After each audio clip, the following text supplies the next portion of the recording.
It's P.NUT the General, too new of the podcast. You keep your body clean, nah? Yeah. Being really comfortable with all the attention. You know what you're trying to say? Do what you do, baby. Yeah, I want congratulations. I seen to come up through the mud. You feel me? Real. Yeah. I'm saying, like I said, I used to be top. I'm one of the ones. When that nigga said he had a phone, his whole juice. Man, I'm looking at the screen like preach. Cause I was on the phone with him, you feel me? So you know what I'm saying? I'm just saying that he getting up there and he keeping it all the way funky. He ain't, what them little niggas be saying, he ain't cloud chase, he ain't capping, he ain't doing none of that. Like, he ain't trying to make himself look, you know, he letting his legacy speak. I like that shit. Like, let your legacy.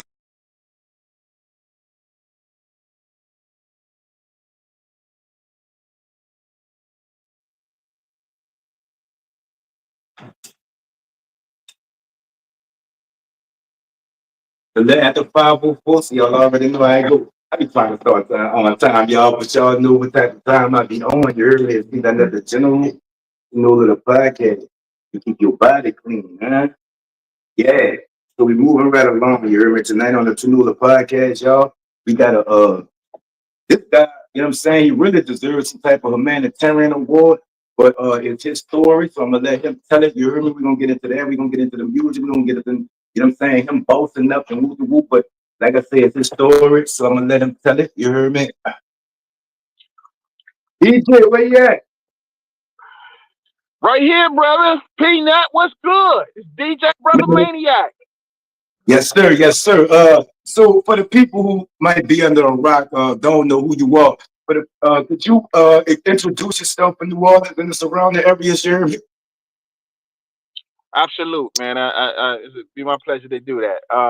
I am Major Cameron, aka DJ Brother Maniac, which means brother mainly addressing negative information about the community.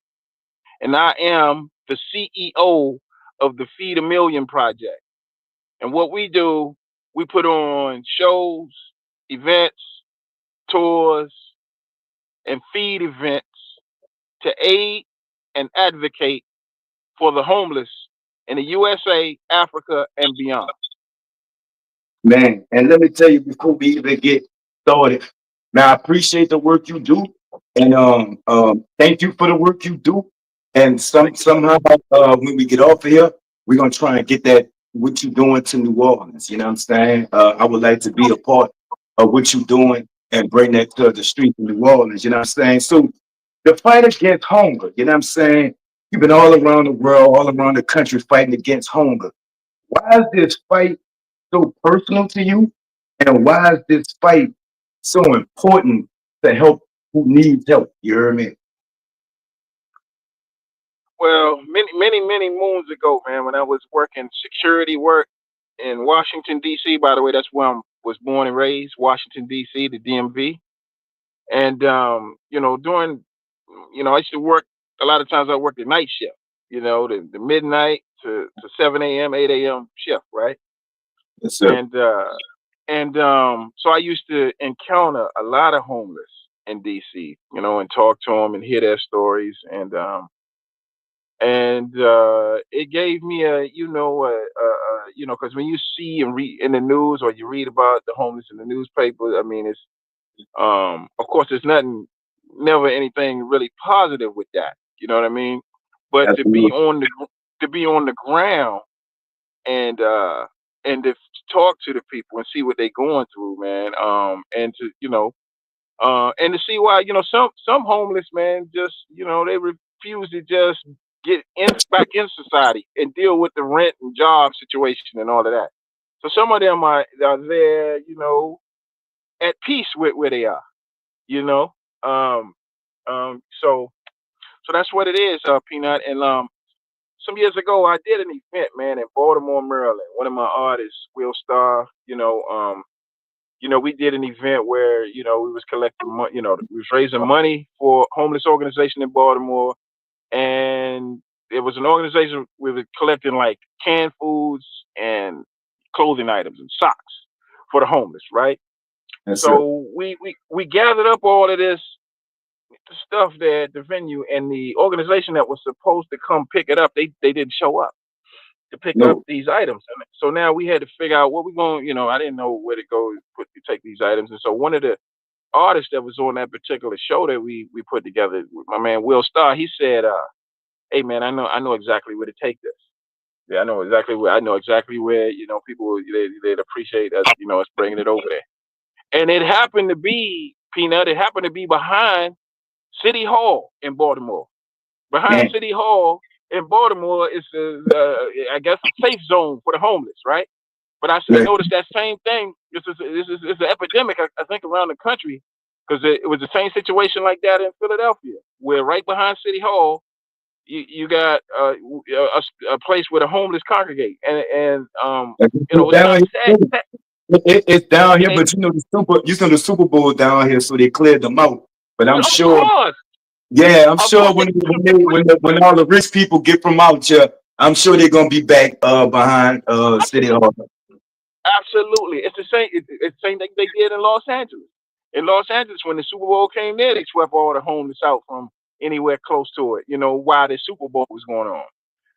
And I think they did that same thing when the Olympic events was happening in the United States. But but anyway, like I was saying, the organization didn't show up to pick up this stuff. So Will Starr said we're gonna take it to them. So we took it back there, man, and like once again, to my surprise, men, women, children living essentially behind City Hall. And so the other thing that gets me about all of that is another reason for the advocacy part of what we do is it's behind City Hall. That means the mayor, the Congress people, they see this all the time. It's because right there where they work. You literally You got to know, step over them to get to work. Okay, yeah. home. And so Yeah, and, that's a and so fact. once again, and so back to my dilemma with all of this is okay. What are you guys doing? I mean, you should be voting some affordable housing, some treatment programs. Y- you know, you should be doing all of that. You Fact. know, um, and it's man, we had a rich listen, man. It was a presidential candidate that Mm. ran not this past election, but the one before that, named Mike Bloomberg. You familiar with that name, Mike Bloomberg? Are you familiar with that name, Now Peanut the I'm gonna give. General? I'm gonna He's a give. bi- I'm gonna give. I'm gonna he's a give billionaire. them. Okay. Yeah, he's a billionaire who ran for president, right? And he spent some $400 million in campaign ads. I'm saying that to say this. We in the United States is at that point in time, it was only 370 something million people in the United States. He spent $400 million. I mean, he had enough money to give each American $1 million and not hurt his lifestyle. You know what I'm saying? He could spend that in a presidential campaign. You know what I mean? But and $1 million to take anybody off the street. Put Can I say anybody. something? It could put anybody in treatment. Yeah, I'm saying it could put anybody in treatment and whatnot. So once Can I again, say something? Can I say something right quick, OG? The same sure, thing happened, and I'm not getting into politics, right? The same thing right. happened with Kamala, and I did a show about it. The day after she uh, announced her candidacy, they came up with $30 million or something along that point. So I'm sitting, I'm like, damn, if they could come up with $30 million in a day, just picture what they could do for the less fortunate if they really wanted to do something for the less fortunate. If they want to do it, keyword. If they want to do it, That's a if they fact. want to do it. So OG, coming from being so close to it, right? You know, a lot of different places all over, but they have the same story. If you had an opinion or could really tell us what was is there a reason? Is there a reason why so many people across the world are like this? Or is it just circumstance that they putting themselves in? No, It's kind of both, kind of half and half. I mean, listen, people. I mean, I hear about people all the time that you just reach a certain point in your life, you crash. I mean, you got people that's been big lawyers, big CEOs, da da da da da. That just for some reason a tragic incident happened in their life, and they wind up all of a sudden not rich and on drugs and on the street. So now, whose fault is that? Is that the person's fault? Is that the circumstances he just happened to fall into? We as human beings go through life. I mean, we all experience things that you know we didn't intend to run into, and now we got to deal with that. And for some people, it hit the different things, different hardships of life, force you that way. So part of it, I mean, to an extent, I would say, some of it is the person. Now we got folks on the street. I mean, the biggest thing I think with the folk, the homeless on the street is the mental illness thing. So whatever solution you come up with, you got to deal with. You're gonna have to deal with the substance abuse scenario. This for the people that's on the street, and you got to deal with those that have mental illness. So whatever program you come up with, it's got to deal with those two aspects of the homeless issue. I mean, because just putting somebody in a home is not going to solve it. Just putting somebody in a building, it's not going to solve it. So it's got to be a program, or a set of programs that deal with the mental health issue and deal with the substance abuse issues, and leading up to them being back to, a fully functioning. That's a fact. That's a fact. In All of you've been all around the world.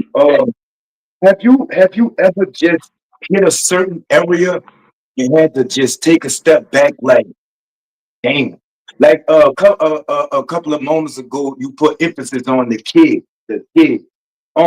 What type of tools does that, if any, uh, does that take on you emotionally and you physically, by experiencing and going through all this with all these people?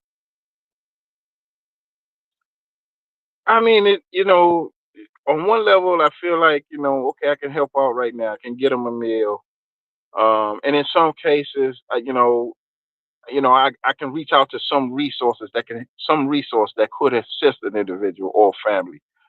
Um, so that part of it makes me, I feel good, but hey man, Brother Maniac is, when I think about it, I'm one man. Now I do have advocates, Feed a Million advocates, in different places around the world: Nairobi, Kenya; Kampala, Uganda; Lagos, Nigeria; Freetown, Sierra Leone. Then I got some people now in South America, Medellin, Colombia, and then in South Africa. I got folks down there now, and then right now I'm starting to have folks in the United Kingdom and in Australia even right now. So we may be it won't be, I don't know if we're gonna get there this year. I got a real heavy schedule this year. I don't know if you've seen it. I got a real heavy schedule leading all the way up, and then we're gonna be we're gonna be doing the Feed a Million Music Awards, East Coast and West Coast Awards, November 8th in Atlanta, Georgia, and in Las Vegas, Nevada for the West Coast.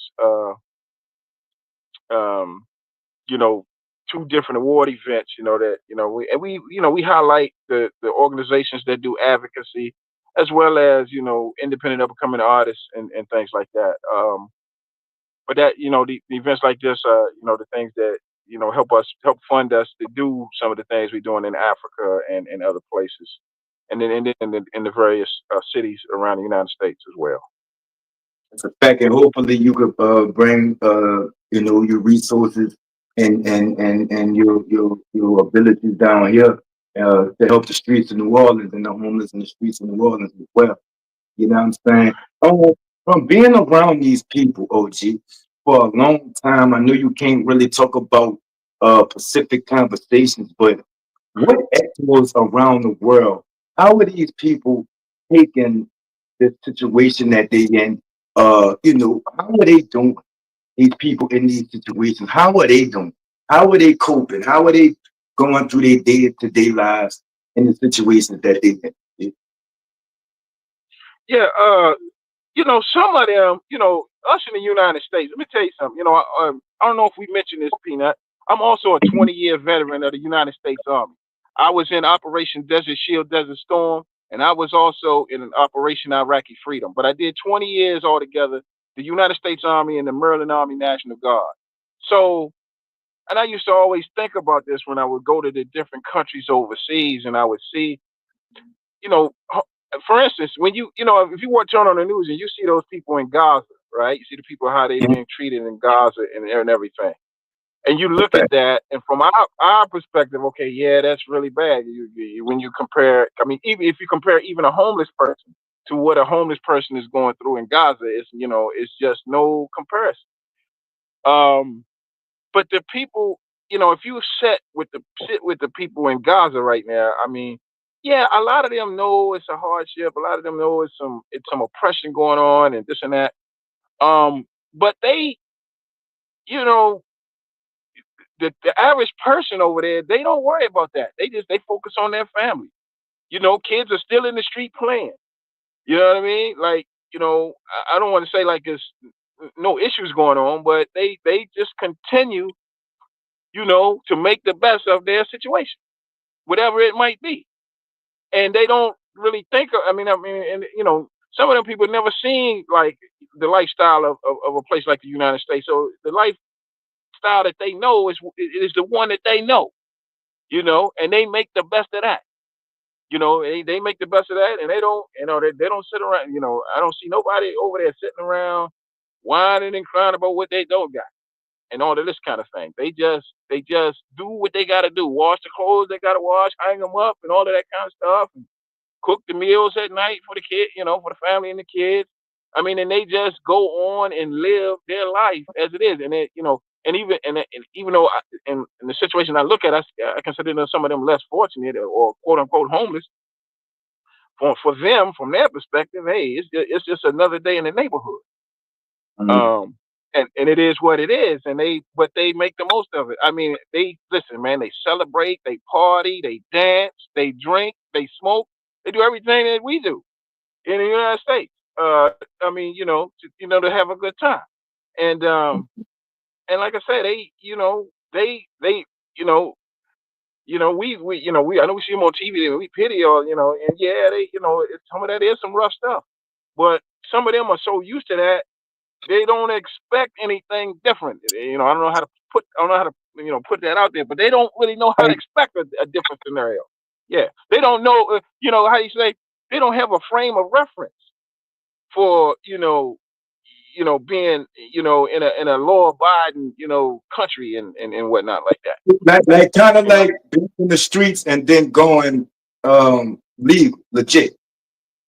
Right, right, exactly. Right, right, right. I'm with you. I'm with you.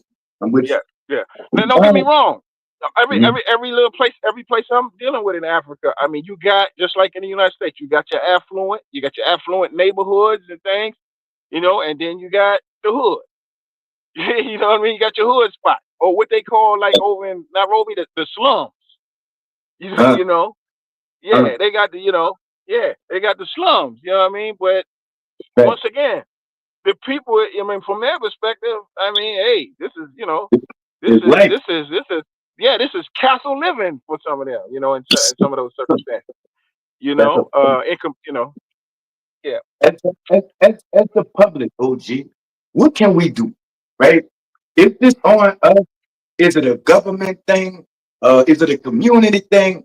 As the public, OG, what can we do to help people in these type of situations and better deal with and understand people in these situations as well, OG? Well, you know, the United States government, they do a thing every year where they try to count like how many homeless is on the streets, right? And right now, Mhm. if you go try to pull up some data on this scenario about like how many people on this, it'll say something like there's like a 500,000 people nationwide that's homeless based on these folks going out actually counting people on the streets. And they do, and they do this like once a year. where they try to figure out how many homeless out there. Well, I know that right there truly is that number. I know it's totally inaccurate. The other thing about homelessness is, you got the working When you say homeless. wait, when you say when you say inaccurate, you mean are they putting too much on it, or is it too low of a number? The number is way off on the low side. It's way lower than what the actual number is. And once again, I'm trying to emphasize another scenario right now, because you got people, you know, lose their house, right? And now, and let's just say it's a family, they lost their house. Now they living in the car because now they don't, they can't, and then with the price of housing continuing to go up, and people are not, salaries are not going up fast enough to pay for housing. You got a lot of working everyday people, kids going to school, people are going to work, and they sleeping in the car or the van or whatever they got whatever vehicle they got to sleep in. And this is an epidemic nationwide in cities and in some rural areas. This is going on. Um, I mean, your question was how do what can we do to help them? Well, is it a government issue? You damn right, it's a government issue. All of the tax money that our government takes in, you damn right. A percentage of that money should be going to solve these problems. Uh, and to create more affordable housing and things like this, and more mental health and drug treatment programs to help folks that's in that condition. Right now, the current administration is moving in the other direction. They trying to, matter of fact, because of some of the policies they didn't just implemented. There's several freaking hospitals and clinics and things around the country. My brother, I don't know if you know, and just in recent days have had to shut down because the current administration then cut the funding for these programs where communities desperately need these programs right now. And these are things that happened in the few weeks he's been in office. I'm just, I'm wondering what's going to happen, a year down the road, how, what, how fed up some of the our American people are going to be, and hopefully they'll put enough pressure on the Congress folks and the Senate folks, man, to do something about all of these things. This won't be rapidly happening, and most of it's going to hurt poor communities, black and brown people for the most part. You know, but but on the level of how can we look, each person can feed somebody. Each person can give a person a coat if it's cold outside. Each person can help just be a ear to listen to a homeless person. So each of us, within us, has the opportunity, and I'm sure if you got homeless in your community to serve the homeless in your community. We all had that opportunity, man. I talk to homeless all the time. I give money to homeless folks all the time. I walk them into restaurants and feed them a meal. This is something that I do. That's not. But once again, every person could do something like this.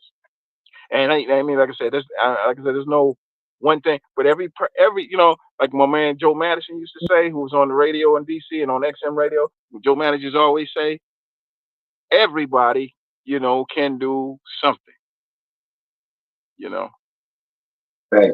Is it Hmm. ever a point of time where people refuse help, or simply just like you say, come to terms in this situation, or kind of want to be in that situation? Like, is there ever a time where people refuse your help, OG? Absolutely. Mm. Not only my help, but my help, like you said, almost anybody's help. Now, generally, if they're hungry, I mean, they're going to accept a meal. They'll very rarely turn down a meal. So I make it a point, like, and I've shown my son and my daughters, as they, I basically all my children are adults now. But even when they was coming up, I mean, I would go put together, 200 sack lunches, you know what I'm saying? And we take them to the locations. I mean, I was telling my son, one night, man, I didn't have that much money, didn't have that much gas, but I had promised some folks I was going to come to feed it Philadelphia. I was in DC at the time. Philadelphia is like it's like 180 miles from DC to be exact, man. About 180 miles, right? So that's at least 3 hours, and just driving Hmm. there. And I didn't even know if I had enough gas money to get there and get back. But I told my son, I said, we going. And so we got all of the bottled waters, all of the sack lunches, and we went up there. And once again, right behind City Hall is where we found, I talked to one homeless person. I said, listen, they tell me, the homeless around Market Street. Brother told me, I'm going to tell you exactly where we go. He said, and I'm going to bring some. He said, and you go there, and I'm going to bring a whole bunch of people around there. I said, okay, we're going to do it. And that's what happened. And man, listen, every meal, every meal was I wanted if we're gonna have every meal was gone. Every meal was there was someone there for every meal. I don't know how many people. If we had a couple hundred meals, all of the sack lunches, all of the water, And because I was saying to myself, I said, I don't even know if we're gonna have an impact. Shit, man, we had an impact. It was some hungry people up there that night. You know what I mean? We had the bags with the sandwiches and the chips and the fruit, and the bottled water. And man, I mean, and we had some good conversation with them brothers and sisters up there, you know. And like I said, like I said, I'm sure that right now it's had an impact on my son, and my daughter, because I usually get them to come, be a part of some of these things, and we've done, things with the homeless in New York and Philadelphia, definitely Washington D.C. And of course I do, I'm near Charlotte right now. That's where I reside right now. And so Charlotte, and I work with there's several homeless organizations in Columbia, South Carolina, and Atlanta, Georgia, down here.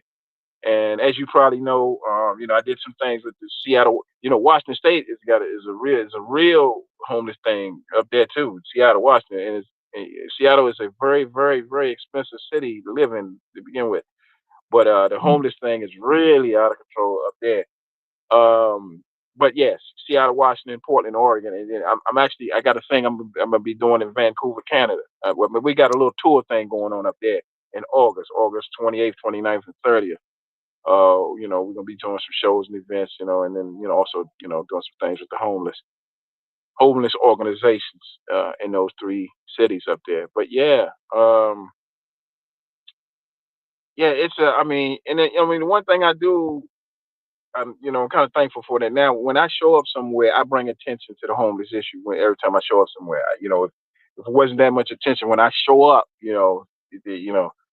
people tend to pay a little bit more attention, or want to come out and do more. And that's. So I guess that's the best thing that I bring is that when I show up is for some reason like even when I go to Africa, elected leaders that don't come out to the community, well, when I'm there they show up you know, they come out and see what's going on and and things like that.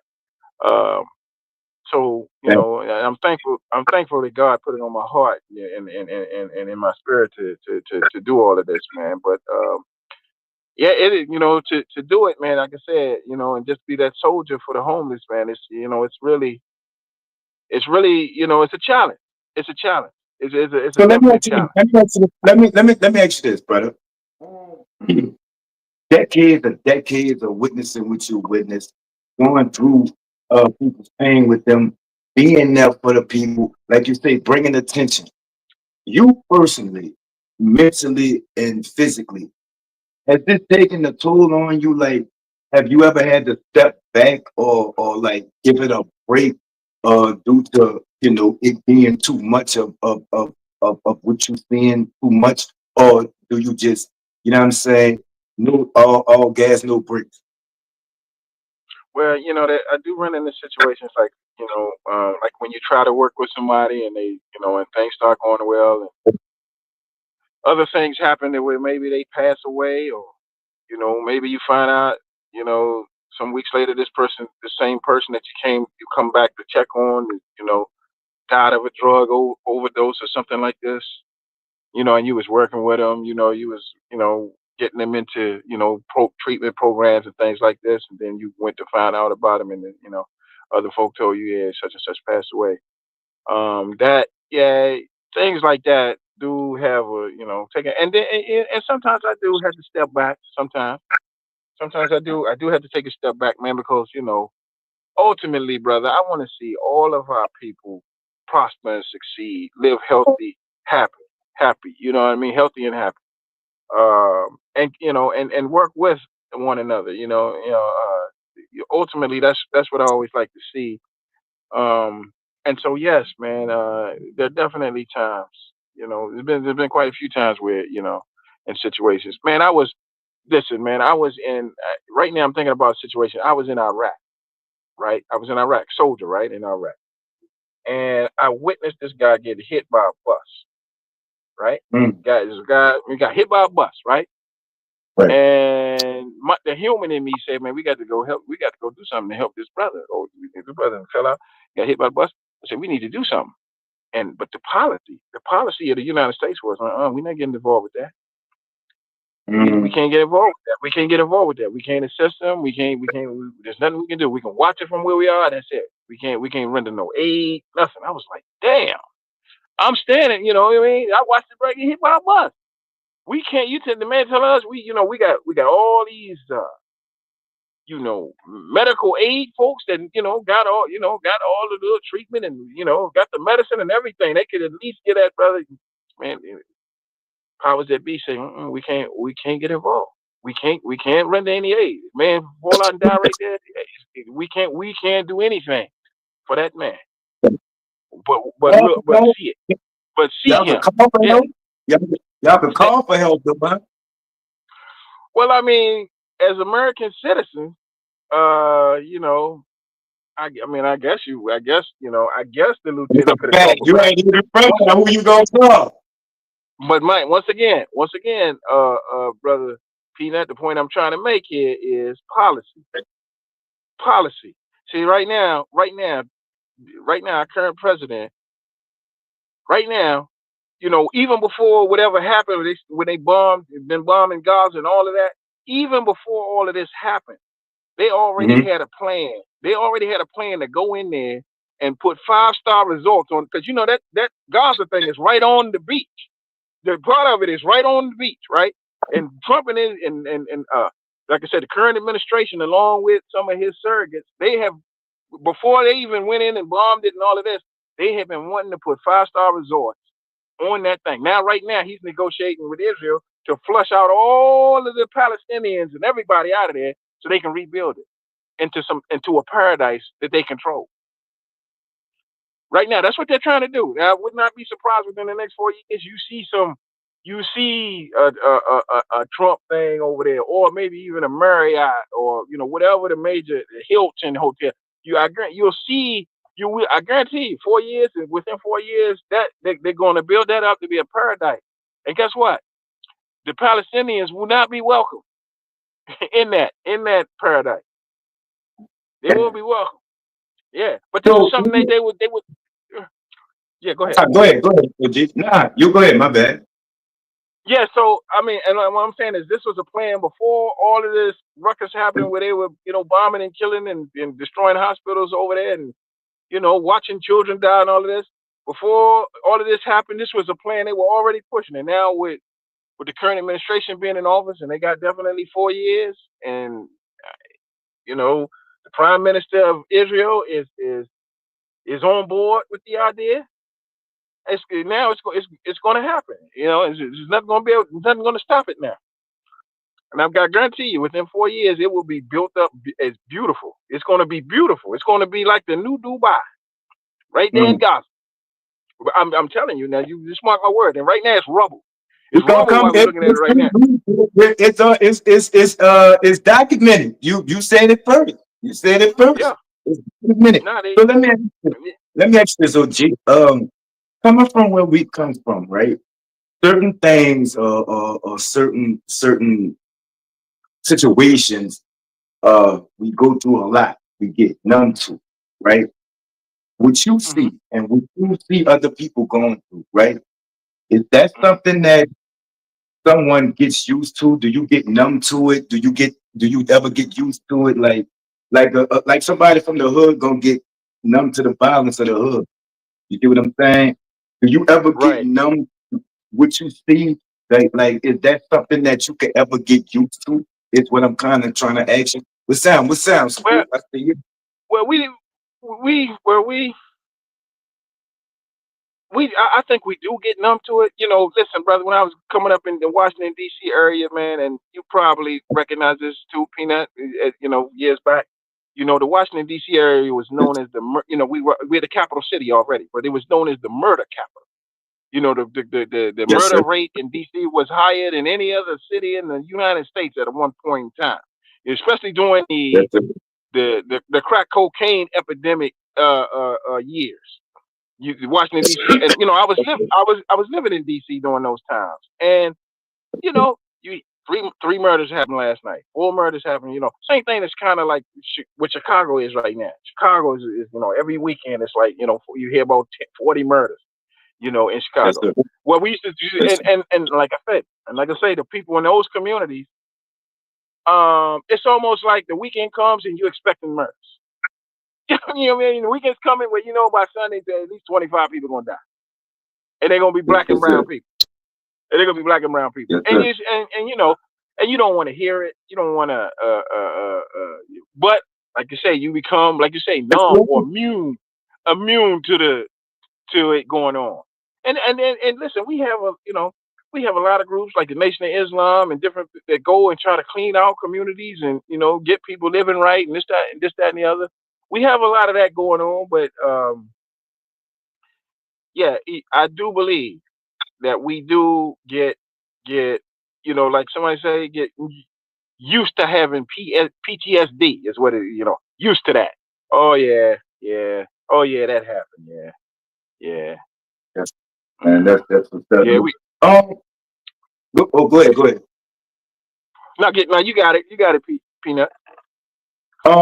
You didn't know thousands, maybe hundreds of thousands of people, right? Personally, right? Sure, What does that do sure. for you, as a person? What does that do for you? Why, I do feel a joy, brother. Like when I'm not in Africa right now, I got surrogates in Nairobi, Kenya, and I got surrogates and because I am funding them and because we are working together and they send me back video of homeless being fed and them preparing the meals and celebrating with the people. I mean, I can't do nothing. And then they're wearing my Feed a Million t-shirts. My Feed a Million t-shirts, man, are all around the freaking world right now. Medellin, Colombia. I mean, I just saw, several people, they wearing the Feed a Million t-shirt. And then Nairobi, Kenya, they wearing the Feed a Million t-shirts. Lagos, Nigeria, they wearing them. Kampala, Uganda, they got my, when that Feed a Million, that's me. I created that. I'm the CEO founder. Which been around. That organization's been around since 2009. Prior to that, I was doing what they call hip hop for the homeless, which is still considered Feed a Million. Matter of fact, inside of that logo is Feed a Million Hip Hop for the Homeless, right? Because that's we started that, and now we the Feed a Million project. And yeah, like I said, my t-shirts are all around the world. Now I told somebody the other day. I said the day I can have an event at one of these stadiums, man, and everybody in there is wearing a Feed a Million t-shirt. And for every Feed a Million t-shirt that they purchase, we can feed 10 people. You know what I'm saying, Peanut? You know what I'm saying? If I can pull that one off, I know I'm not gonna have no problem getting the top artists to come perform, on an event such as this. But 50,000 times 10, we're gonna feed 5, 10 million people off of one event. With that. So that is a vision that I'm definitely looking to make happen. You know, Matter of fact, I'm looking at what it's going to cost to do that. And then when we do this event, of course, wherever we do it, I'm gonna want to bring people from different cities around the country, put them on buses, have them come in there. Like I said, and we have this massive Feed a Million celebration, and then it's all about the homeless. With an event like that, I would definitely want to have build some tiny homes and things like this with some of that money. Work with some of the organizations that's doing that, and make sure that a lot of the communities that's around the country that we can go in and build these tiny home communities and get our people off the street.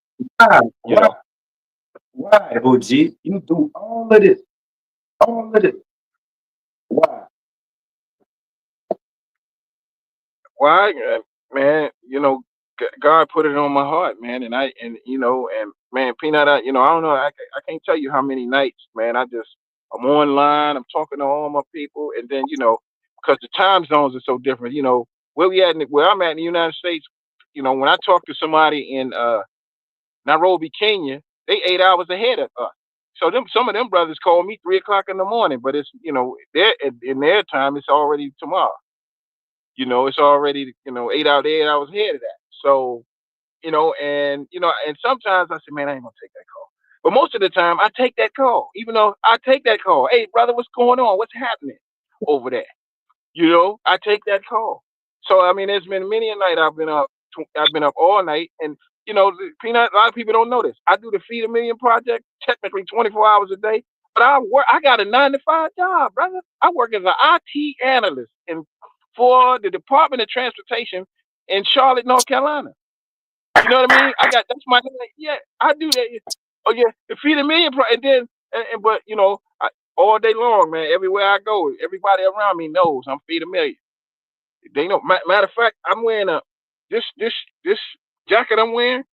It's got a logo on it, and I wear this at work. It's the Feed a Million awards tour jacket that we had. Feed a Million awards, and I wear this at work.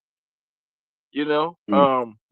But yes, I'm at this point I know I'm Feed a Million for life, and I'm setting up the organization in such a way that my son, my daughters, my grandchildren will be able to continue this work. Matter of fact, I'm getting ready to get my son hired in here to really learn all of the aspects of what we're doing because we do consulting. We also promote independent artists, to get more airplay and get them on some of these tour events that we're doing and things like that. So we not only feed the homeless, we helping the up and coming independent music artists as well. That's So a, that's another aspect of what the Feed a Million project is all about. And like I said, and this is I gotta yeah. apologize too, G. We ain't even get to that, so it gotta be a part two. We ain't even get to the music part and the office and you It's okay. It's all right, Peanut.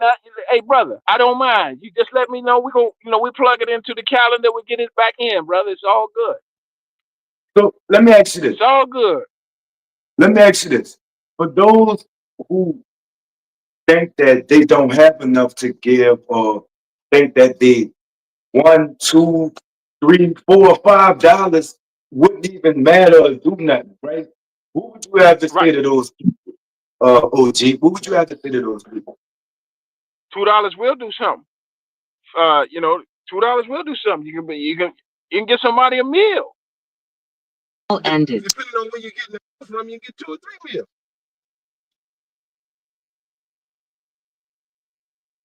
Yeah, you can get 2 or 3 meals. Hey, look, every dollar counts.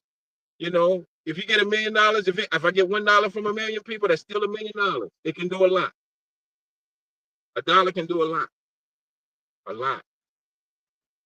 That's a fact. That's a fact. You heard that?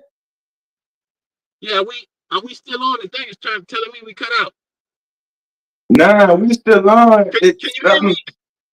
Yeah, I can hear you. Okay. You can hear me? Yeah, you can hear me? Okay. I'm Yeah, still that here. that was weird. Yeah, that was weird.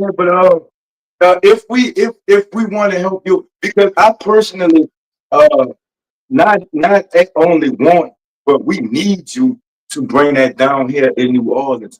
So wherever it takes for you to expand down here that I could do, let me know because I'm all with it, man.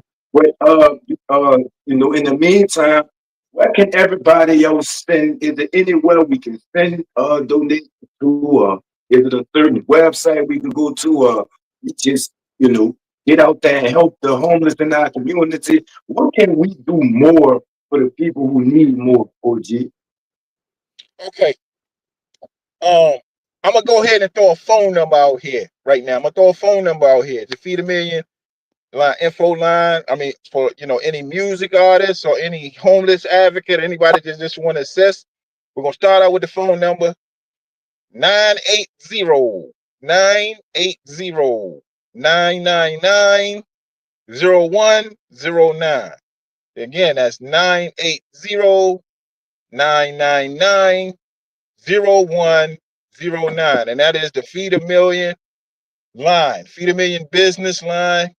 Call that. Let us know who you are, what you want to do, how you want to help your artist. You're looking for promotions, marketing.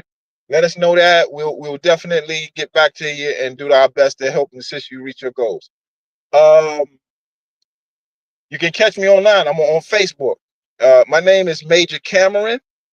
You can search for me on Facebook under Major Cameron, and that'll take you to me. Or you can search for me, Brother_Maniac. That'll find me on Facebook. We also have the Feed a Million Project page. That's on Facebook. And you can also catch us on TikTok at DJ Brother Maniac, all one word. At DJ Brother Maniac, all one word on TikTok. We also on Instagram, DJ_Brother_Maniac. That's on Instagram.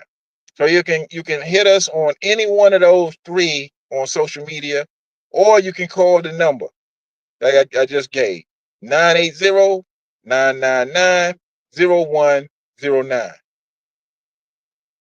But for the people who might be going through some things and been through some things, right? Before we get out of here, could you give them some encouraging words from what you've seen and been through and overcame yourself? You hear me?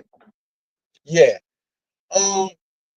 Listen, you as an individual out there, you're going through some struggles, you're trying to figure out how to do this and that, get from here to there. Hey, listen, you start where you stand. The journey of 1,000 miles starts with the first step.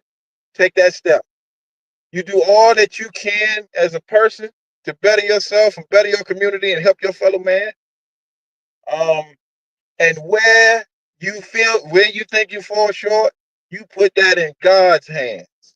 Put it in God's hands, because hey, as individuals, there's only so much any of us can do. But the last time I checked, man, God built this whole planet, all the fish in the sea, all of the clouds in the sky, all of the stars that we look at. My recollection is God created all of this. He got the power to fix anything that's in your life or in my life or in anybody else's life. So do what you can as a human, try to make yourself happy, healthy, and prosperous, and help your fellow man. And then like I said, where you fall short, put it in God's hands. That's the way we roll.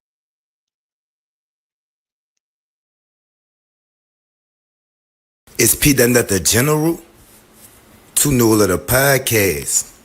You keep your body clean, nah? Yeah. Being really comfortable with all of that thing. What you trying to say?